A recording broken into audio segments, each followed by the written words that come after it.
Topik kali ini adalah komunikasi diambil dari buku Entrepreneur dan Technopreneur yang dikarang oleh Bambang Sugiono, Agus Purwono, Rabini, dan Pak Masroni.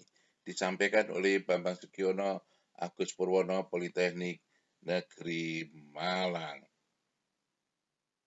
Pokok bahasan adalah berkaitan tentang pendahuluan, tujuan komunikasi, komunikasi itu sendiri, pendengar, games, dan soal-soal latihan. Komunikasi adalah salah satu kata yang sering digunakan setiap orang. Bangun tidur sudah berkomunikasi. Pada saat makan juga melakukan komunikasi.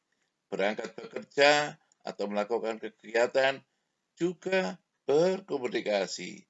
Mungkin sebagian besar dari kehidupan kita sehari-hari lebih persentase berkomunikasi sangat banyak sekali.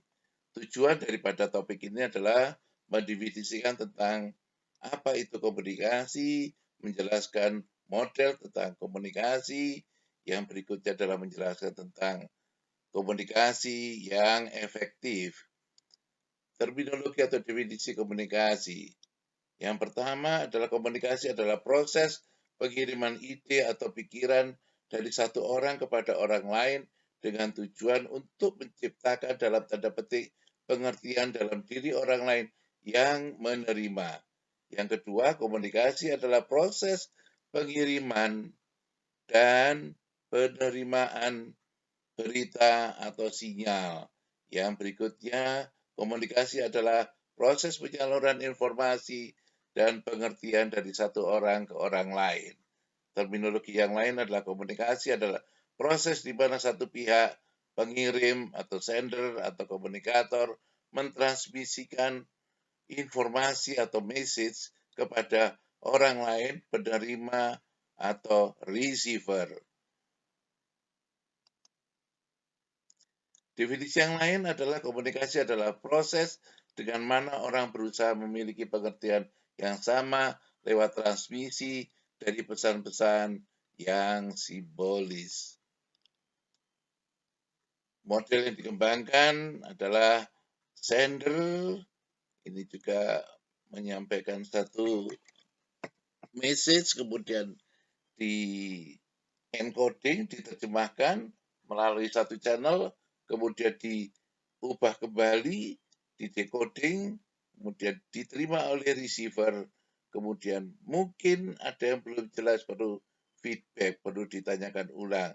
Nah, di antara ini ada message, ada noise, ada suara kendaraan, suara orang lain, atau suara dari tempat yang lain. Ini mirip yang sama, ada sender, kemudian encoding, ada channel, ada decoding, ada receiver, kemudian ada feedback, dan ada noise di antara arah itu. Beberapa terminologi yaitu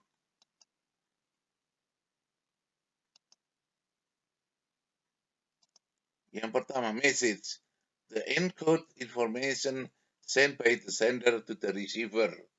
Yang kedua adalah sender. Sender adalah the initiator of the communication. Receiver, the individual who sends, perceive the sender message. Encoding, the translation of information into series of symbols for communication. Terminologi decoding, the interpretation and translation of message into meaningful information. Noise adalah anything that confuse, disturb, diminish of interference with communication. Channel, the formal medium of communication between the sender and receiver.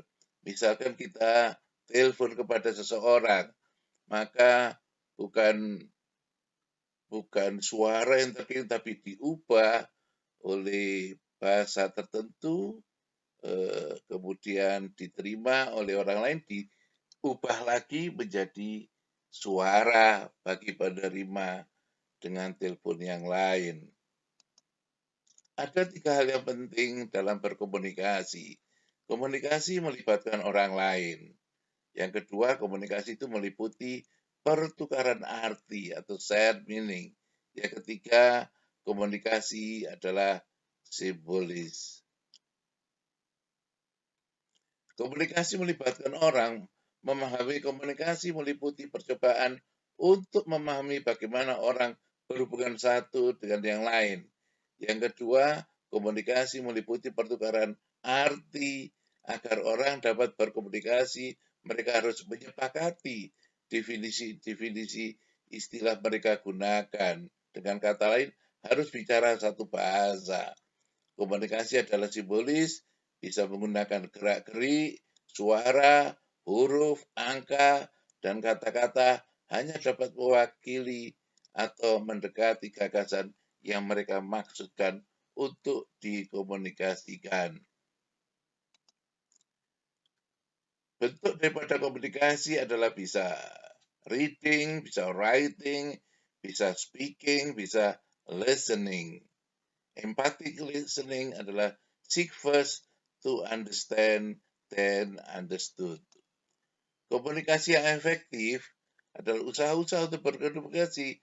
Yang pertama adalah harus memperhatikan sensitivitas, turi kepekaan daripada penerima berita, awareness of symbolic meaning, careful timing, feedback, face-to-face communication, non-verbal cue, yaitu isyarat-isyarat yang non-verbal, reinforcement word with action, dengan pengulangan, simple language, kemudian redundancy, mungkin perlu diulang lagi sehingga menghasilkan pesan yang lebih jelas.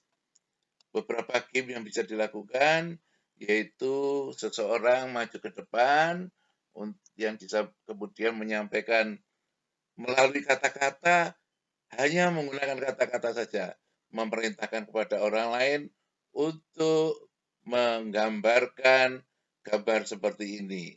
Nanti hasilnya dicek, diperhatikan apakah sesuai dengan apa yang disampaikan. Hanya dengan kata-kata. Game yang kedua boleh diulang, tapi dengan kata-kata saja. Tapi boleh bertanya sehingga bagaimana hasilnya, apakah game yang pertama lebih bagus atau cara yang pertama lebih bagus dengan cara yang kedua.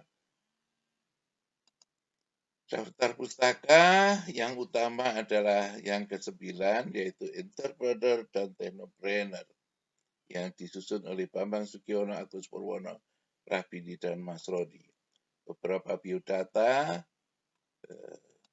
kemudian terima kasih atas perhatiannya. Bambang Sukiono, Politeknik Negeri Malang.